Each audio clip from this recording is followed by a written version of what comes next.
ధ్యానాంజనేయ స్వామి ఆలయంలో ఈ 7వ ఉపాలయంగా ఈ కోదండ రామాలయం నిలవై ఉన్నారు. సాక్షాత్తు శ్రీరామచంద్రమూర్తి వెలసి ఉన్నారు.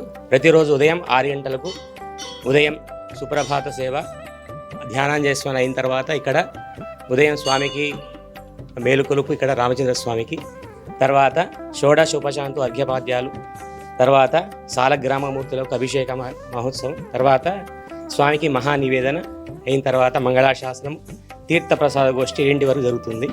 తర్వాత ప్రతి సంవత్సరం కూడా ఈ శ్రీరామనవమి మొదలుకొని అంతకంటే ముందు కూడా నవరాత్రులు ఉత్సవాలు, తర్వాత ధనుర్మాసంలో ఉగాది నుండి మొదలుకొని శ్రీరామనవమి వరకు ఆ 9 రోజులు నవరాత్రులు చేస్తారు.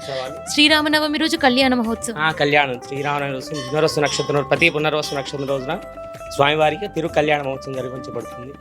తర్వాత ధనుర్మాసంలో ప్రతి 30 రోజుల పాటు ఈ రంగనాథ స్వామి గోదాదేవి యొక్క తిరుప్పావే సేవ అని చెప్పేసి 30 రోజుల పాటు గోరమ్మవారి ప్రీతిగా రంగనాథ స్వామికి దాని ప్రీతిగా 30 రోజుల పాటు మంచి విశేషంగా ఉత్సవాలు జరిపించబడతాయి. ప్రతిరోజు ఒక 4-5 రకాల ప్రసాదాలు, చక్కెర పొంగలి, కట్టె పొంగలి మొదలైన ప్రసాదాలతో స్వామివారికి నివేదించబడి భక్తులందరికీ కూడా మంచిగా పరిపూర్ణమైన మనస్సుతోని అందరూ కూడా స్వామిని, అమ్మవారిని ఆరాధించారు.